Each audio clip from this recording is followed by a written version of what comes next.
The wind was dry and full of dust. Everything around was broken. Old buildings, cracked roads, and burned-out machines. Jack, a human soldier, moved carefully across the ruined city. He wore a dark jacket and had a small scanner in his hand. The war had ended months ago, but this place still smelled like smoke and sadness. He wasn't here for a mission. He was just passing through, trying to find fuel and food for his ship. Jack had crash-landed 2 days ago on this forgotten alien planet, no signals, no help, just silence and broken stone. But then, he heard something. At first he thought it was the wind, but no, there it was again. A small, weak sound. A soft cry like a child in pain. Jack froze, his eyes scanning the area. He followed the sound, stepping over rubble, jumping, over pipes. The crying grew louder and his heart beat faster. He reached a pile of concrete slabs and broken glass. The cry was coming from inside. He dropped to his knees and began pulling away rocks. His fingers bled and sweat rolled down his neck, but he didn't stop. The sound was now sharp and scared. Not just crying, screaming. Finally, after moving a heavy piece of metal, he saw them. 2 small figures, curled up, shivering. They were children, alien children, with soft blue skin and glowing eyes.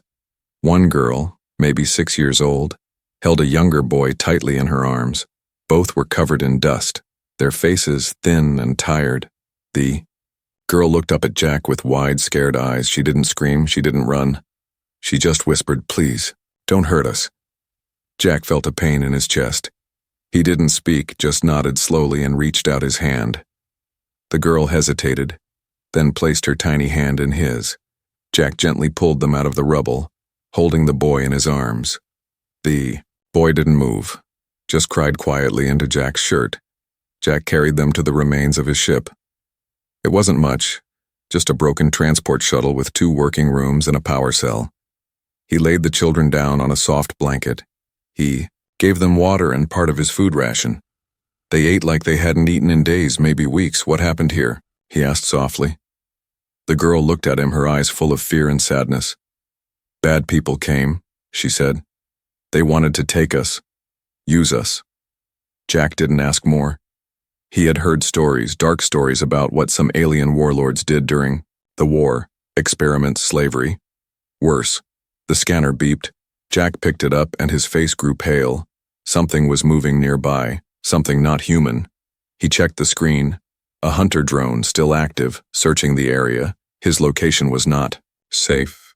If the drone found the children, they'd be taken or killed. Jack moved fast. He covered the ship with an old metal sheet, turned off the outer lights. He held his blaster and stayed close to the entrance. The children were asleep, huddled together, like frightened animals. Outside, the air grew heavy. The sound of metal legs walking echoed through the silence. Click, click, click. The drone stopped just 10 meters away, scanning the area with red eyes. Jack held his breath, finger on the trigger. Then, silence. The drone moved on. Jack waited 10 more minutes before breathing again. He looked at the kids, still sleeping. He didn't know their names, where they came from, or why they were alone. But one thing was clear. He couldn't leave them. Not now. Not ever. Something deep inside him had changed. This wasn't just about surviving anymore. It was about protecting the only innocent lives. Left in this broken world as the night fell, Jack sat near the door with his blaster, eyes open, heart steady.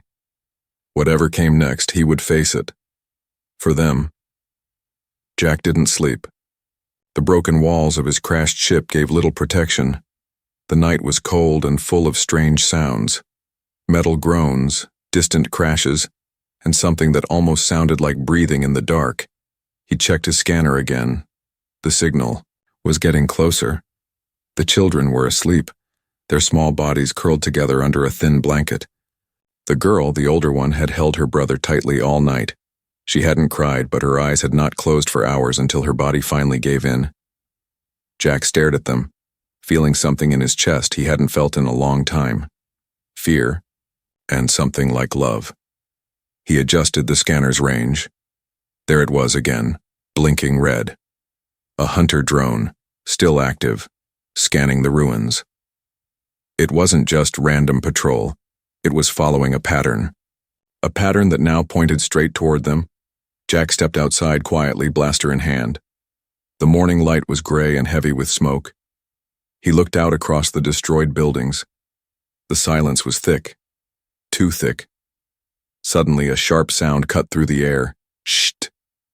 A red beam shot across the ground near his foot.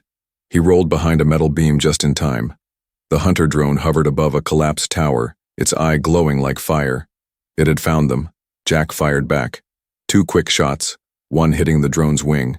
It screeched and spun in the air, sending sparks flying, but it wasn't alone. From the shadows, another shape moved. Another drone, larger, heavier, built for battle. He ran back into the ship, grabbing the emergency pack. The children woke, up screaming as more beams tore through the outer shell. "Time to go," Jack said, pulling them to their feet. The girl cried out, "But where?" Jack looked at the scanner's map.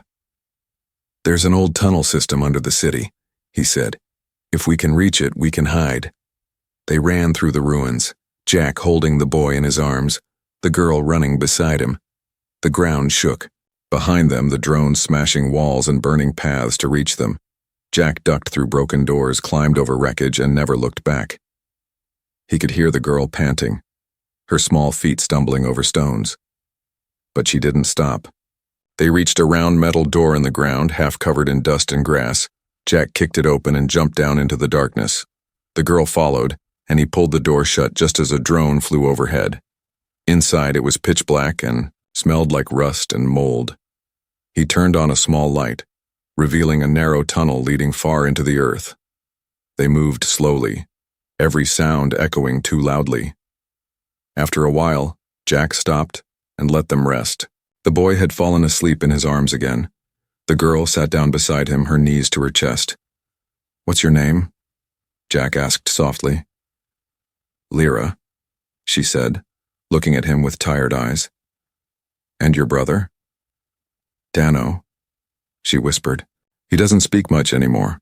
Jack nodded, feeling a lump in his throat. "Where are your parents?" Lyra hesitated, then shook her head. "Mother hid us. Said she would come back, but she didn't." Jack looked away, his jaw tight. He didn't want to tell her the truth, that many who promised to return never did. That war didn't leave families whole, but just then, the scanner blinked again. Jack's eyes narrowed. Something else was moving, but not a drone. Not metal, not a machine. It was alive. The signal came from deeper in the tunnel. Jack stood up slowly, blaster ready. Lyra clutched his leg. "No, please. There's nothing down there." Jack gently pulled her back. "Then why is the scanner picking up life?" He moved forward, every step careful and silent. The tunnel opened into a larger chamber filled with old tech and broken machines.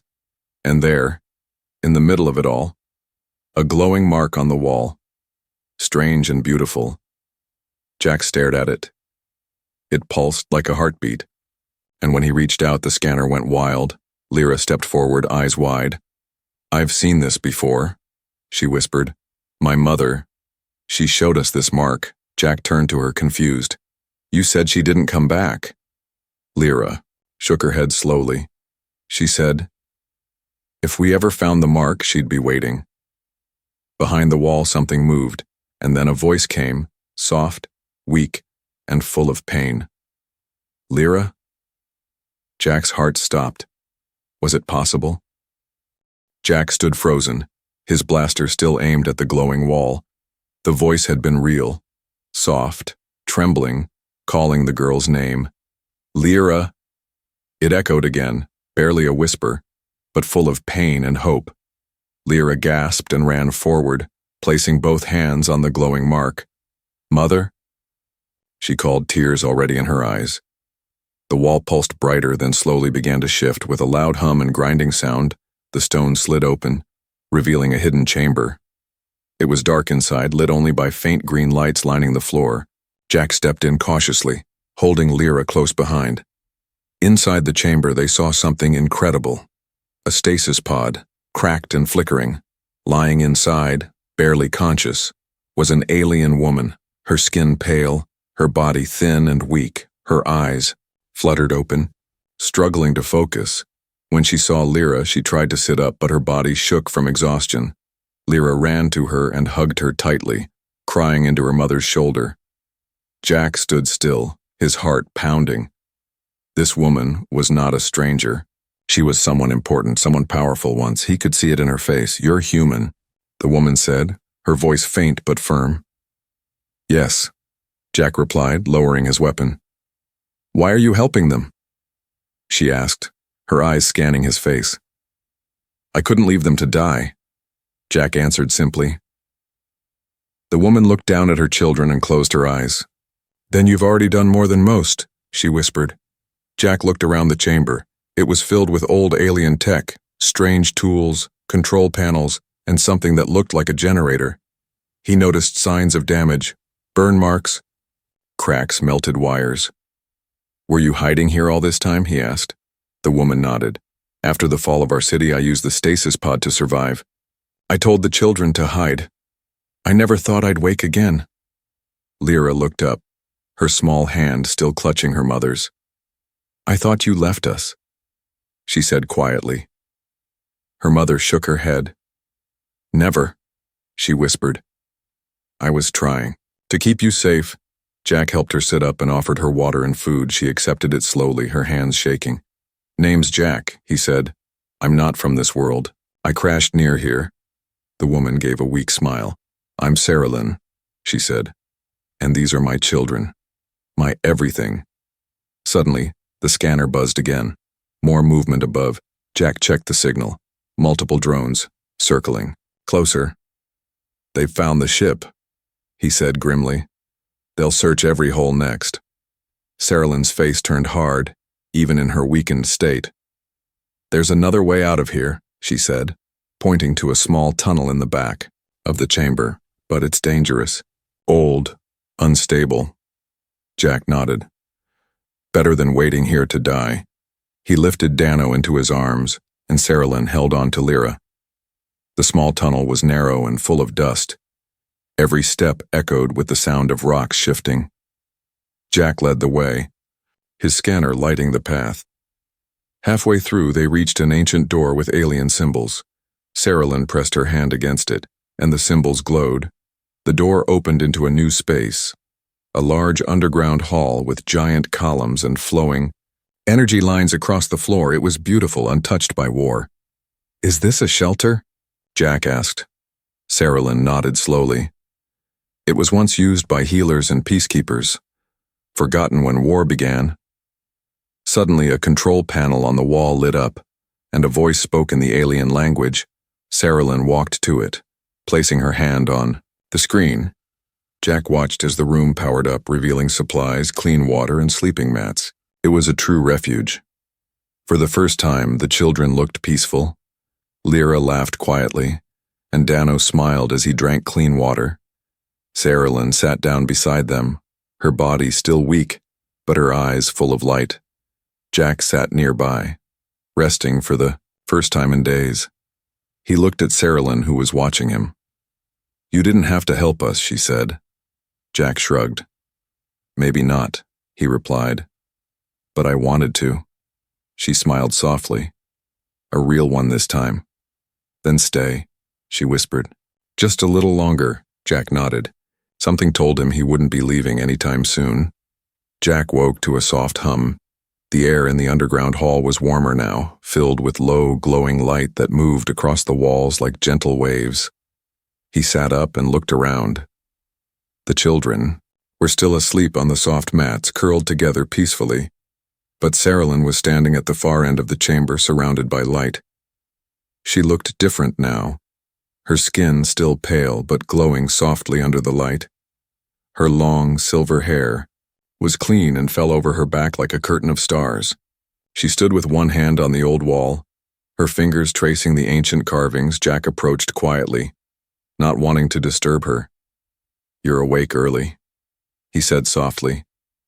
Saralyn didn't turn, but her voice came clear. "These walls, remember peace," she whispered. "They were built by those who wanted to heal, not harm." Jack stood beside her, staring at the carvings. "They glow when you touch them," he said. Saralyn nodded.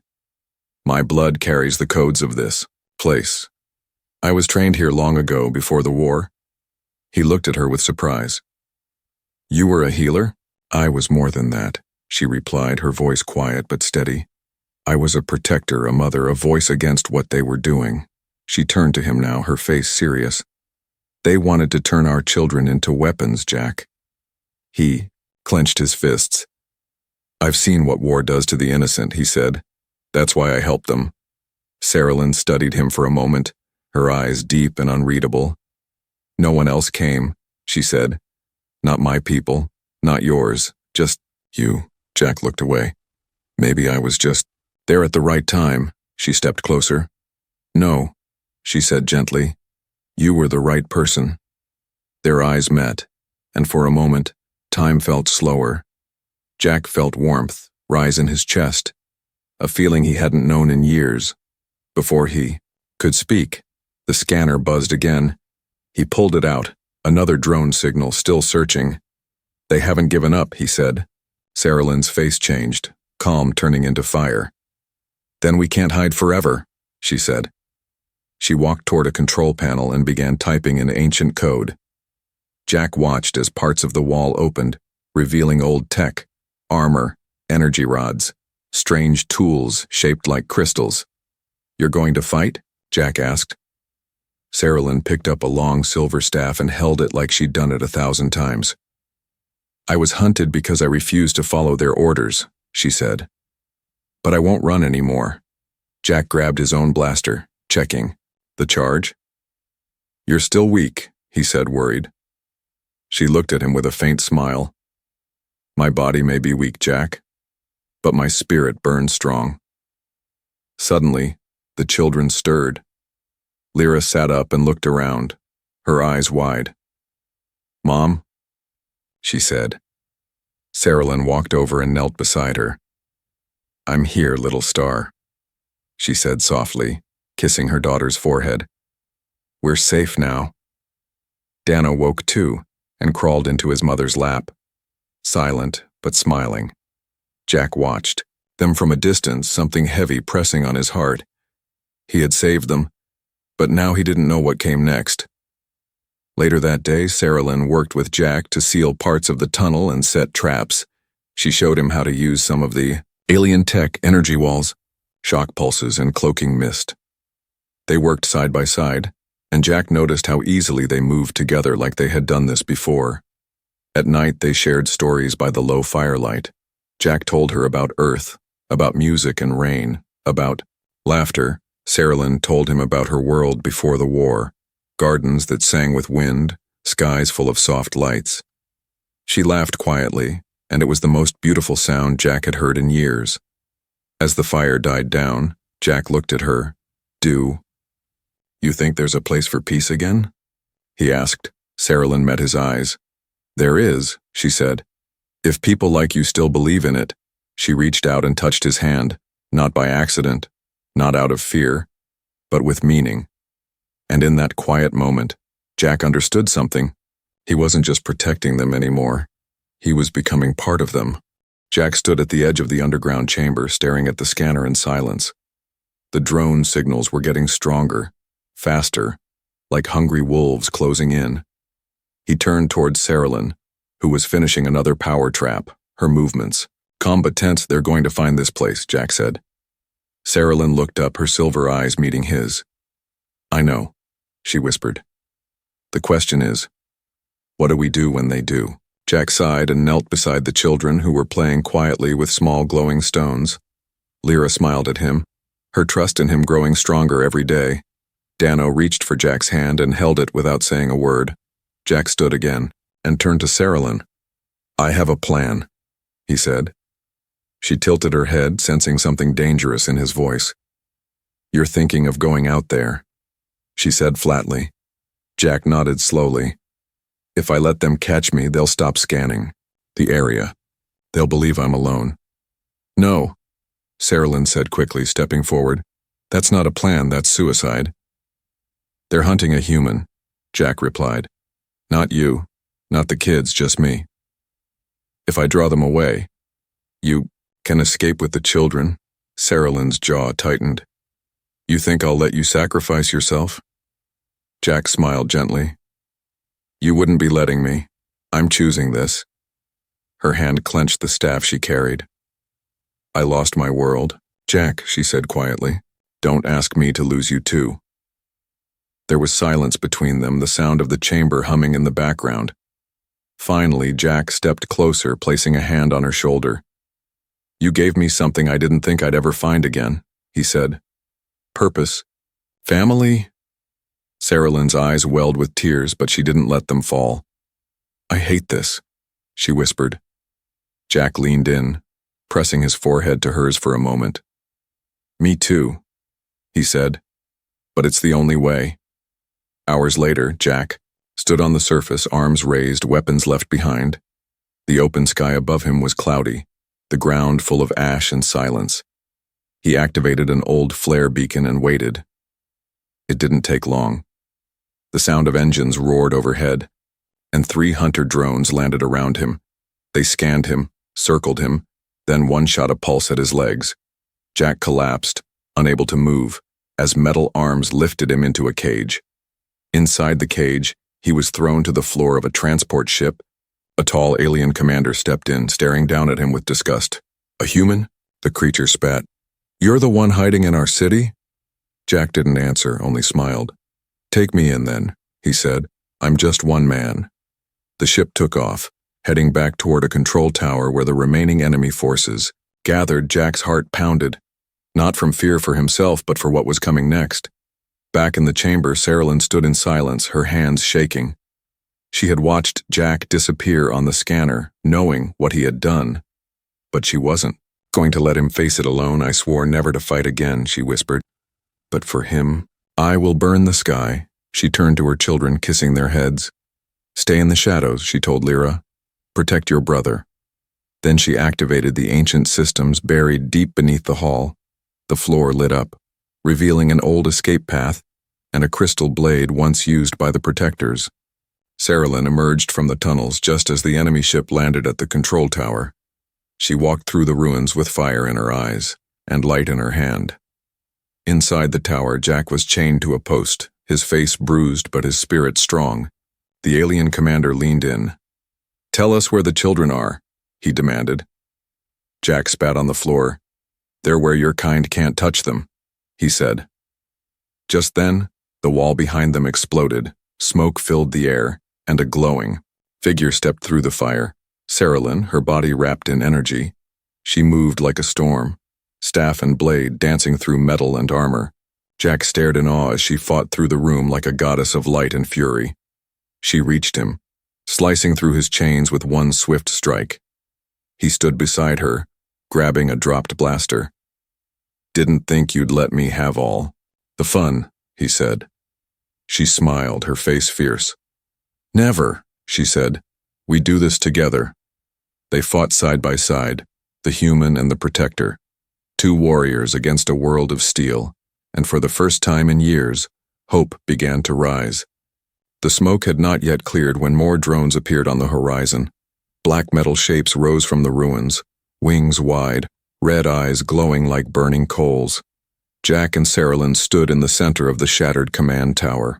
Back to back, weapons raised. They're sending everything they've got, Jack said, reloading his blaster.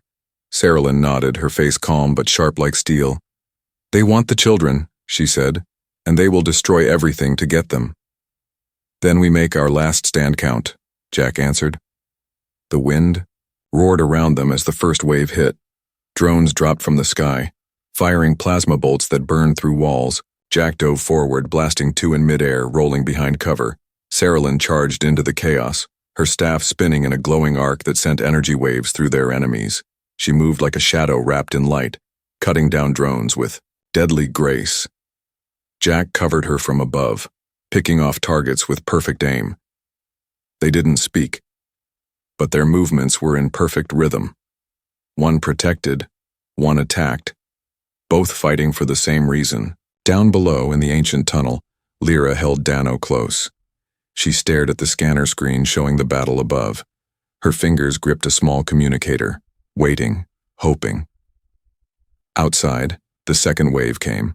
Larger machines with heavy weapons and armor. Jack was knocked off his feet as a blast hit near him. He rolled, coughing from the dust, and saw Saralyn fall under a collapsing beam. "No!" he shouted, running to her. He pulled the beam off with shaking hands.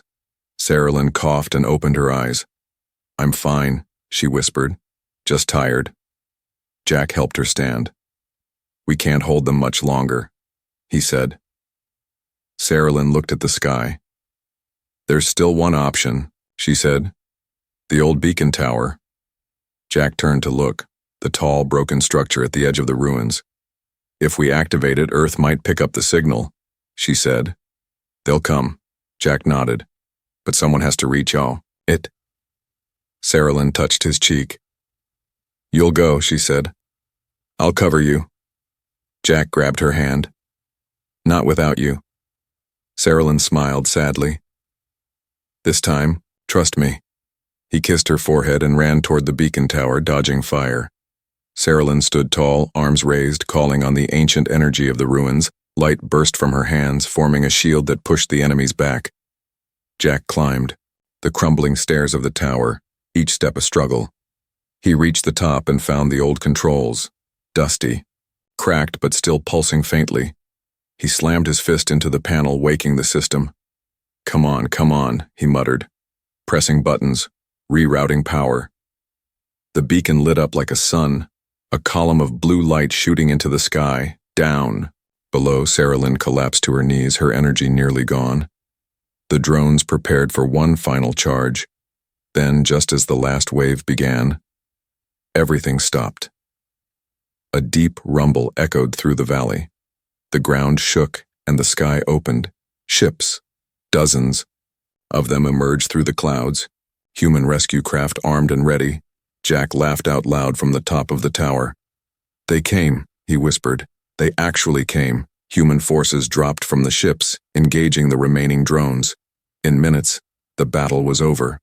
The air was quiet again, filled only with the sound of wind and fire dying. Jack ran back down the tower and found Saralyn lying in the dust. He dropped to his knees beside her, lifting her head gently. "You did it," he said. "You saved them." She opened her eyes slowly. "No, Jack," she whispered. "We saved each other."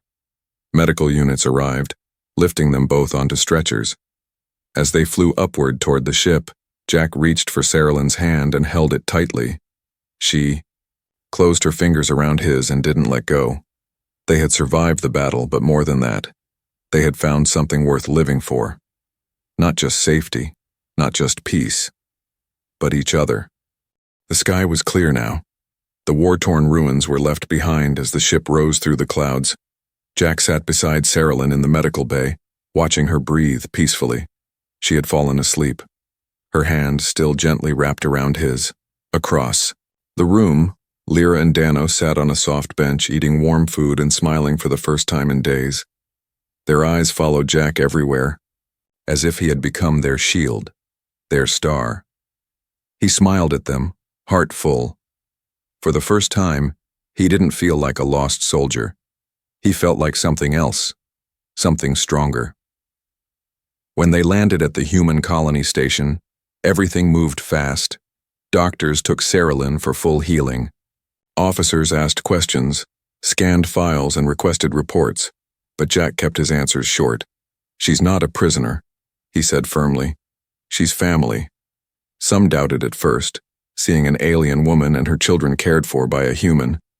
But when the rescue footage showed Saralyn defending the innocent and Jack risking his life, doubts melted away. They were survivors. Yes, but more than that, they were heroes. Weeks passed, and healing began. Saralyn regained her strength, her eyes brighter every day. The children started school on the colony, learning Earth languages and playing in the gardens. Jack bought a small house on the quiet side of the valley, surrounded by green hills and tall trees. He built 2 extra rooms with his own hands, one for Lyra, one for Dano. He planted flowers outside, even though he'd never cared for plants before. Every day he waited by the road for their return from school. Every evening they ate together at one table. He wasn't just the man who saved them now. He was their home. One night, the stars above the colony glowed brighter than usual. Jack sat on the porch, sipping a warm drink, watching the sky. He heard soft footsteps behind him, and then Sarah Lynn sat beside him. She wore a simple dress now, her armor long gone, replaced by peace. "I never thought I'd live to see the stars again without fear," she whispered. Jack glanced at her and smiled. "You don't have to fear anymore," he said. "Not here." Sarah Lynn looked at him for a long moment. "You built all this," she said. "For them." Jack nodded. "For you." He added. Quietly, she reached for his hand and held it with gentle fingers. "I was trained to be a protector," she said. "But I was never protected, not until you." Jack looked down, unsure how to speak the feeling in his chest. He didn't need to. Sarah Lynn leaned her head against his shoulder, and that was enough. Days became peaceful, full of laughter and small joys.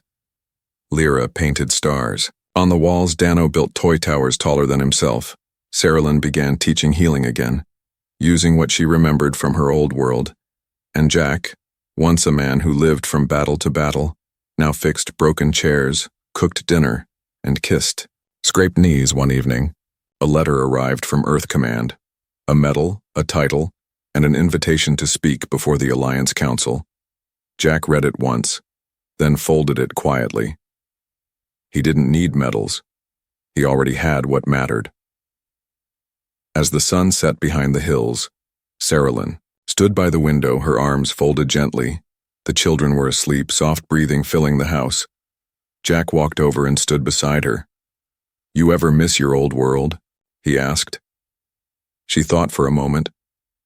"No," she said finally, "because now I have a new one." She turned to face him, eyes deep with emotion. "Jack," she said softly, "would it be strange if I said, 'This feels like love'?" He smiled, stepping closer. "No," he whispered, "it feels exactly like that." And then, under the stars that once saw only war and pain, they kissed, not like a soldier and a survivor, but like two hearts that had found each other in the rubble and chosen to stay forever.